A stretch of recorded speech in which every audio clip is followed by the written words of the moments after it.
최근 잇따른 이런 흉악범죄에 대한 대책으로 정부가 올해 폐지된 의무경찰제를 다시 도입하겠다고 밝혔습니다. 치안을 경찰 업무의 최우선 순위에 두고 경찰 조직을 재편하겠다는 뜻으로 보입니다. 취재기자 연결합니다. 이승배 기자. 네, 정부 서울청사입니다. 네, 우리가 흔히 의경으로 알고 있던 겁니다. 이게 없어졌었는데 다시 도입되는 겁니까? 네, 그렇습니다. 한덕수 국무총리가 오늘 오전에 대국민 담화를 발표하면서 이 같은 내용을 언급했습니다. 최근 잇따른 흉악범죄에 대한 예방 역량을 대폭 강화하기 위해 의무경찰제 도입을 적극 검토하겠다 이렇게 밝혔습니다. 의무경찰제, 이른바 의경은 병역 의무기간에 군에 입대하는 대신에 경찰 치안 업무를 보조하는 제도입니다. 지난 1982년 12월에 신설됐다가 2017년부터 폐지 수순을 밟았고요. 올해 4월 마지막 기수가 합동 전역식을 하면서 완전히 폐지됐습니다. 인구가 줄면서 병력 자원도 급감한 게 주된 이유였습니다. 그런데 넉 달 만에 정부가 의경 부활 카드를 꺼내든 겁니다. 한 총리는 기존 병력 자원 범위 내에서 인력의 배분을 효율화하는 방안을 검토하자는 것이다 이렇게 설명을 했습니다. 의경 부활 검토와 함께 경찰 조직 재편 얘기도 나왔습니다. 치안 업무를 경찰 업무의 최우선 순위로 두고 경찰 조직을 재편해 치안 역량을 보강하겠다는 겁니다. 윤익은 경찰청장은 기본 방향 자체는 길거리에서 국민이 느끼기에서 보일 수 있는 경찰 인력을 더 충원하겠다는 것이 방향이라고 설명했습니다. 그러면서 최일선 조직인 지구대와 파출소 근무 시스템을 바꾸거나 관리 인력을 최소화해 현장 활동 인력을 늘리는 방향으로 검토하고 있다고 덧붙였습니다.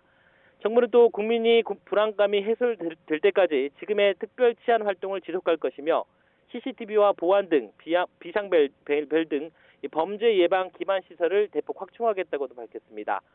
민간 자율방범대 활동에 대한 지원도 강화됩니다. 동시에 강력 범죄를 제어할 수 있는 처벌과 다양한 사법적 조치도 마련됩니다. 가석방을 허용하지 않은 무기형 도입을 추진하고 공중협박, 공공장소 흉기 소지 등에 대한 처벌 규정도 신설하기로 했습니다. 사이버상의 흉악범죄 예고와 가짜뉴스에 대해서는 반드시 찾아내 관용 없이 강력하게 대처하겠다고 정부는 밝혔습니다. 네, 정신질환자 관리에 대한 얘기도 있었습니까? 네, 맞습니다. 최근 발생한 흉악범죄를 보면 은둔형 외톨이나 정신질환자가 다수 포함이 돼 있었습니다. 비슷한 추가 범죄를 막기 위해 정부가 정신건강관리를 체계적으로 관리하겠다는 겁니다. 한 총리는 정신질환 문제는 그동안 중환자 관리 중심이었지만 앞으로는 예방과 조기 발견, 치료, 일상회복 전 과정을 체계화하는 등 정신건강 정책 전반을 재검토하고 혁신하겠다 이렇게 말했습니다. 특히 중증 정신질환자에 대해서는 적기에 치료가 이루어질 수 있도록 사법 입원제 도입을 검토하겠다고 강조했습니다. 환자 의지와 관계없이 중증 질환자를 법원 판단으로 강제 입원시키는 제도입니다.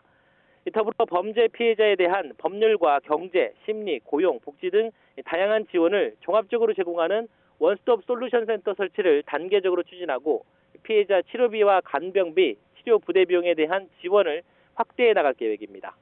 지금까지 정부 서울청사에서 YTN 이승배입니다.